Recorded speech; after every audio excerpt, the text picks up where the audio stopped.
ಮಿತ್ರರೇ, ಕ್ರಿಕೆಟ್ ಪ್ರಪಂಚದಲ್ಲಿ ಮತ್ತೊಮ್ಮೆ ಭಾರತ ತಂಡ ಇತಿಹಾಸ ನಿರ್ಮಿಸಿದೆ.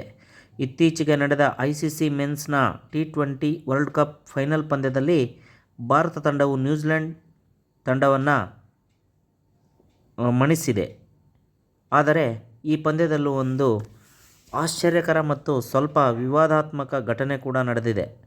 ನ್ಯೂಜಿಲೆಂಡ್ ತಂಡದ ಬ್ಯಾಟ್ಸ್ಮನ್ ಡೇರಿಯಲ್ ಮಿಚೆಲ್ ಬ್ಯಾಟಿಂಗ್ ಮಾಡುತ್ತಿದ್ದ ಸಂದರ್ಭದಲ್ಲಿ ಭಾರತದ ವೇಗದ ಬೌಲರ್ ಹರ್ಷದೀಪ್ ಸಿಂಗ್ ಬೌಲಿಂಗ್ ಮಾಡಿದಾಗ ಬಾಲ್ ನೇರವಾಗಿ ಮಿಚೆಲ್ ಅವರ ಕಡೆಗೆ ಎಸೆದು ಮೈದಾನದಲ್ಲಿ ಕ್ಷಣಾರ್ಧದಲ್ಲಿ ಉದ್ವಿಗ್ನ ವಾತಾವರಣ ನಿರ್ಮಾಣವಾಯಿತು. ಈ ಘಟನೆಯ ನಂತರ ಭಾರತ ತಂಡದ ನಾಯಕ ಸೂರ್ಯಕುಮಾರ್ ಯಾದವ್ ತಕ್ಷಣ ಮಧ್ಯಪ್ರವೇಶಿಸಿ ಆಟದ ಸ್ಫೂರ್ತಿಯನ್ನು ಉಳಿಸುವ ಉದ್ದೇಶದಿಂದ ಹರ್ಷದೀಪ್ ಪರವಾಗಿ ಕ್ಷಮೆ ಯಾಚಿಸಿದರು.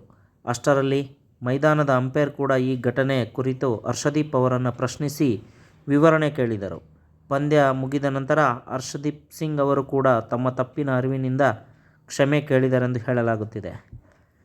ಆದರೆ ಇಂಟರ್ನ್ಯಾಷನಲ್ ಕ್ರಿಕೆಟ್ ಕೌನ್ಸಿಲ್ ನಿಯಮಾವಳಿ ಪ್ರಕಾರ ಒಂದು ವೇಳೆ ಈ ಘಟನೆ ನಿಯಮ ಉಲ್ಲಂಘನೆ ಎಂದು ಸಾಬೀತಾದರೆ ಹರ್ಷದೀಪ್ ಸಿಂಗ್ ಅವರಿಗೆ 1 ಅಥವಾ 2 ಪಂದ್ಯಗಳ ನಿಷೇಧ ವಿಧಿಸುವ ಸಾಧ್ಯತೆಯೂ ಇದೆ ಎನ್ನಲಾಗುತ್ತಿದೆ.